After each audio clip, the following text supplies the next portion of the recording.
Parto de una curiosidad que tengo en particular a partir de la temática de tus historias. Ajá. Es si este interés, por decirlo de alguna forma, en las relaciones familiares fue una búsqueda inconsciente o acaso tuvo que ver con alguna vivencia particular o algo que veías en tu familia o en otras familias.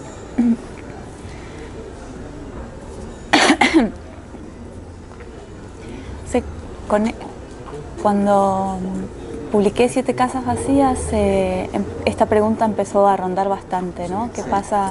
¿Qué pasa con la familia? Si hay algún tema biográfico en este libro. Y para mí siempre fue una pregunta un poco extraña, porque siento como si es como si le preguntaran a un tucán por qué habla de la selva, ¿no? O sea, para mí es algo tan natural hablar de la familia. Me parece que es el círculo más íntimo en el que nos movemos. Me parece que incluso para aquellos que no tienen familia, el hecho de no tener familia, ese círculo ausente tiene mucha presencia también. O sea, es un tema del que no podemos desprendernos. El espacio de la familia es el espacio donde empezamos por primera vez a enfrentarnos a las grandes tragedias, ¿no? con las que después vamos a vivir toda la vida. O sea que es una serie de relaciones que a mí me llaman mucho la atención. Y si tuviéramos que hacer una suerte de ADN literario, ¿qué primeras lecturas, qué deudas literarias tienes?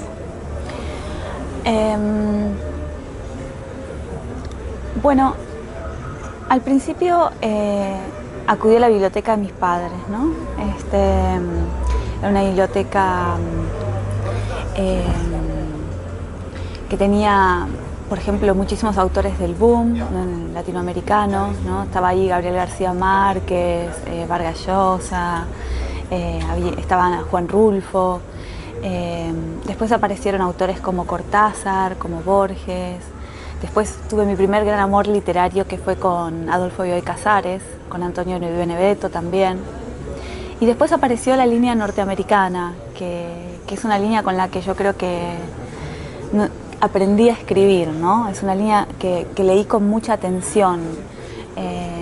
Fue la primera vez que empecé a leer tratando de entender de verdad cómo eran esas maquinarias narrativas por las que uno pasaba distraído, pero de pronto en el medio algo lo dejaba a uno patas para arriba. O sea, en qué momento de esa relojería es que el mundo cambiaba, ¿no?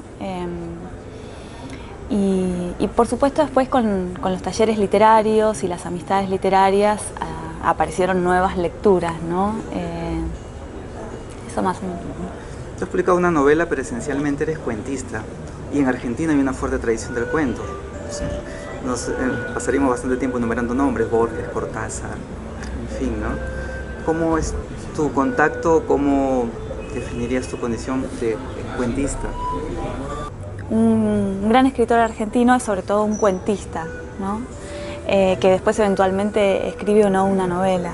Entonces, para mí la tradición del cuento es una tradición a la que me siento muy cercana, es muy natural para mí escribir cuentos. Y además siento que me formé leyendo a cuentistas. Me gusta en especial una tradición del cuento argentino, que es el cuento rioplatense, que es un cuento, que es el cuento que se escribe desde las dos orillas del Río de la Plata, o sea, desde Uruguay y desde Argentina. Como por ejemplo Horacio Quiroga o Felisberto Hernández, Armonía Somers, son todos cuentistas uruguayos que igual están muy metidos en nuestra literatura y que abordan el fantástico desde un lugar que a mí me parece muy interesante, que es un espacio que está entre lo real y lo fantástico, ¿no? Pero nunca termina ahí de decir de qué lado está. Y estos fueron, digamos, mis primeros maestros, ¿no? Me siento muy influenciada por este tipo de cuentos. Y mencionas también lo fantástico, que también es una tradición en la cuentística argentina, claro, ¿no? Aquí los cuentos son mucho más realistas, ¿no? Tenemos a Ribeiro, en fin, ¿no? Esa ha sido una primera inquietud, digamos, ¿no? Lo de la familia es reciente, exactamente, pero lo fantástico, digamos, esos primeros cuentos sí, fueron por esa vía, ¿verdad? Sí. Y la escritura, ¿dirías que fue una apuesta? ¿Se impuso? Siempre estuvo ahí. O sea, escribo desde muy chiquita. Escribo no porque desde chiquita no podía escribir, pero sí cuento historias desde muy chiquita. Incluso cuando no podía escribirlas, se las dictaba a mi mamá y mi mamá las escribía. O sea, siempre tuve una relación así de mucha fascinación con la fascinación que las historias generan en los otros. O sea, esto siempre me gustaba, ¿no? Después, a mis 12, 13, empecé a escribir algunos cuentos, cuentos desastrosos, impublicables, pero empecé como a tomar conciencia de esta forma narrativa, ¿no? La idea de cuento, una historia que empieza y termina. Y ya como a los 14, 15 empecé a ir a algunos talleres literarios del colegio. Después empezaron los talleres literarios serios, más, digamos. En Argentina tenemos una gran tradición de talleres literarios, es un espacio en el que los escritores suelen formarse y los que no son escritores formales también. Que yo pensé que era algo también natural, pero después empezando a viajar por otros países en estos viajes literarios me di cuenta que no, que en realidad es una tradición muy nuestra, que no en todos lados hay este tipo de talleres. Y los talleres fueron muy importantes para mí. Creo que lo más importante que hicieron fue acelerar lecturas, o sea, darme la oportunidad de encontrar más rápido a los autores que ahora siento como los más cercanos. También las amistades literarias que encontré en esos talleres fueron muy importantes, porque para mí es muy importante dar a leer mis textos. Y entonces fui conociendo a las personas que hoy son lectores de confianza para mí. Y el cuento requiere de una precisión, ¿no? De un trabajo muy minucioso con la palabra. Y tú hablabas que tenías pues esta necesidad de controlar, ¿no? De una especie de manía, decías en una entrevista, ¿no? ¿Por eso que es el cuento el género que más se te acomoda? No, creo que uno puede ser controlador también en una novela de 800 páginas. No, creo que tiene más que ver con, no sé, con el aliento con el que me gusta contar las ideas, simplemente. También creo que, o sea, tampoco sé hasta qué punto es de verdad una elección del autor la extensión que una idea pueda tener. Me parece que en el germen de una idea uno ya puede sospechar si eso va a ser un cuento o una novela, y no creo que cualquier novela pueda ser un buen cuento, ni viceversa, ¿no? Quizás tenga que ver con una suerte de voz, ¿no? Así como hay personas que hablan mucho, hay personas que son mucho más lacónicas. Quizás esa forma de expresión se traduce mejor, en tu caso, en el cuento. Puede ser. ¿No? Sí, y puede sin embargo ser. escribiste una novela que en realidad empezó como cuento, ¿verdad? Sí, empezó como cuento porque yo estaba acostumbrada a escribir cuentos, o sea, para mí era o sea, en general cuando yo tengo una idea, lo primero que hago es pensar en que podría llegar a funcionar como un cuento. Claro, después fue un cuento que me trajo muchos problemas, tuve que darle muchas vueltas al tema y no encontraba la forma, o sea, yo tenía claro qué era lo que quería contar, cómo lo quería contar, cuáles iban a ser los personajes, pero claro, evidentemente yo no me daba cuenta que era una idea que pertenecía a un universo de mucho más largo aliento, ¿no? No podía escribirse en 10, 20 páginas, que era el espacio en el que yo me sentía cómoda, necesitaba más tiempo. ¿Piensas en el lector al momento de escribir? ¿Cómo sabes que un cuento ya está terminado? ¿Cómo decides ya soltarlo, librarte de él?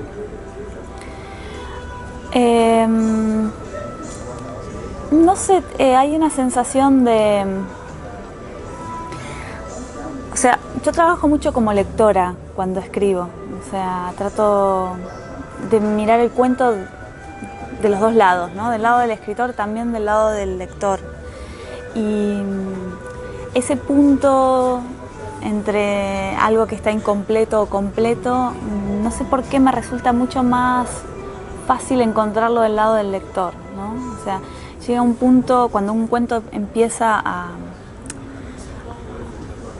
consolidarse ya en su forma definitiva, lo dejo descansar mucho tiempo y trato de leerlo trato de olvidármelo y releerlo un tiempo después como lectora, ¿no?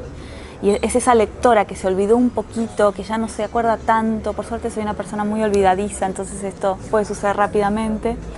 Es ese lector un poco más ingenuo que el escritor, el que puede decir, ok, quizá esto esté listo, ¿no? Y como lectora, ¿qué elementos crees que debe tener un buen cuento? Como lectora,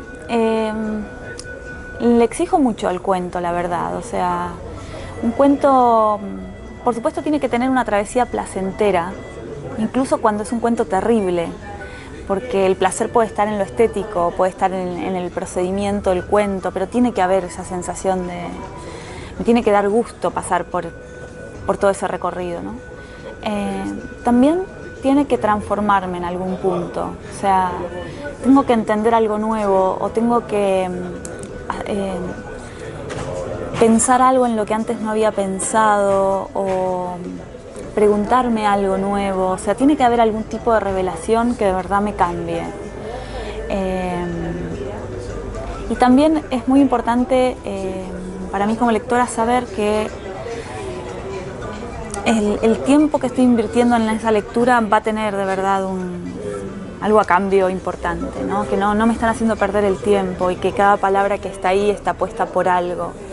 Y esto cuando uno lee a un buen escritor, uno hace un pacto de confianza respecto a eso inmediatamente. Bastan leer 4, 5, 6 líneas para entender que ahí está pasando algo, que es importante y que debe ser leído con suma atención. Ese pacto de atención y de confianza es muy importante para mí como lectora. Cortázar decía que el cuento debe ganar por nocaut, ¿no? O sea, que debe impactar, que debe tomarte de las solapas y seguir leyéndolo. Y ya como escritora, tú hablas mucho del lenguaje, del problema o este siempre ajuste que tienes tú con el lenguaje. ¿Qué es más complicado a ti en el proceso de escritura de un cuento? ¿El lenguaje, acaso? ¿La escritura? ¿El cómo se dice? No podría contestarte esa pregunta porque para mí es tan parejo lo que se dice y cómo se dice, o sea, van tan de la mano, es realmente 50 y 50 para mí. Yo no puedo avanzar si no tengo ambas partes, ¿no? O sea, para mí escribir siempre es la suma de una idea y de un procedimiento sobre cómo se va a contar esa idea, ¿no? Y el procedimiento de alguna manera limita esa idea y está bueno ese límite. Los límites te obligan a pensar nuevas maneras para llegar a ese lugar al que vos querés llegar, ¿no? Y sin ese juego, el recorrido sería un recorrido en el que todo vale y no me interesa. Es como en la literatura no todo puede pasar, o sea, en la literatura no, en un cuento particular, con leyes particulares, no todo puede pasar, siempre hay un procedimiento, o sea, una manera de ser de ese cuento que permite o no ciertos movimientos, ¿no? ¿Ese proceso de escritura es racional a cierto punto? ¿Es dejarse llevar acaso mientras vas escribiendo? ¿Cómo es en tu caso? Yo creo que es intuitivo al principio, ¿no? Una suerte de repetitivos ensayos en los que intento entender cómo va a ser esa forma y en los que me permito mucha libertad, puedo ir, volver, puedo tirar un borrador entero y usarlo solo como una suerte de impronta para lo que sigue, de influencia. Pero una vez que lo entiendo, una vez que me doy cuenta cuál va a ser esa forma, ahí me vuelvo súper controladora. Ahí sí necesito tener mucha conciencia de lo que estoy haciendo en toda la etapa de escritura y de corrección. Dictas talleres en Alemania, ¿verdad? Cuentas que básicamente escritores hispanos. Y en estos talleres te piden consejos. Alguien que esté escribiendo un cuento y no pueda, te pide cómo hacerlo. ¿Qué le aconsejarías a alguien que quiere escribir un cuento y no sabe cómo? Les contestaría que tendría que ir a un taller. En los talleres no son para todos, hay gente a la que no le funciona el taller. Pero bueno, en mi experiencia personal fue muy importante. Creo que para empezar a escribir lo primero que hay que hacer es leer. leer mucho y leer con mucha atención, ¿no? Leer con mucha atención significa leer despacio y tratar de entender palabra a palabra qué impacto tiene ese texto que uno está leyendo casi diría sobre el cuerpo, ¿no? O sea, tratar de poder ver cómo o sea, en la propia carne del lector, cómo una historia va creciendo, va formándose. Porque me parece que si esta manera en la que la literatura puede o no impactar en la cabeza y en el cuerpo, uno no llega a concientizarla paso a paso como lector, no sé hasta qué punto de verdad se puede recrear después como escritor, ¿no? O sea, para mí la literatura, por lo menos yo a nivel personal lo vivo como algo muy orgánico, o sea, es algo que pasa o no pasa y que tiene que ver con el cuerpo y con la cabeza. Entonces es algo que si uno le presta mucha atención en ese nivel, ¿no? En lo físico, tendría que poder de verdad marcar en un texto el espacio físico en el que ciertas cosas funcionan o ciertas cosas no funcionan. Ese ejercicio como lector podría ser una buena manera de empezar a leer con otra atención y otra atención. Y como escritora, tú has tenido y tienes ya un reconocimiento, ¿no? En Argentina, en Latinoamérica, en fin. Pero ¿cuál es tu ambición o qué ambicionas como escritora?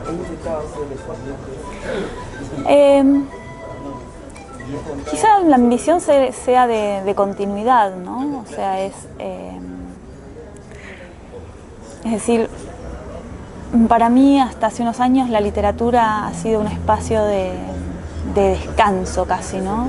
Una mezcla entre descanso del ruido externo, del no entender, del no poder controlar, y también algo de esto, de control, ¿no? O sea, Clarice Lispector decía que su palabra era el dominio, decía, mi palabra es el dominio, la palabra es mi dominio sobre el mundo, ¿no? Y yo siento algo parecido, o sea, es por la palabra que de verdad puedes tranquilizar todo eso y decir, esto quiero decir, ¿no? O sea, para mí la literatura tenía que ver casi con algo saludable. Cuando el mundo literario irrumpió en mi vida y empecé a publicar y a tener más espacio entre los lectores. Todo eso de alguna manera atenta también contra mi literatura. Es difícil escribir, los tiempos son complicados. Para mí todo lo que es prensa y todo lo que implica exposición me pone muy nerviosa, me saca de mi eje, me cuesta escribir en ese contexto. Entonces, por eso digo que mi ambición es de continuidad, porque ahora mi gran interrogante es cómo sigo escribiendo, lidiando a la vez con todo esto, ¿no? No porque no haya ideas y ganas de escribir, sino por un tema de tiempo y de ánimos.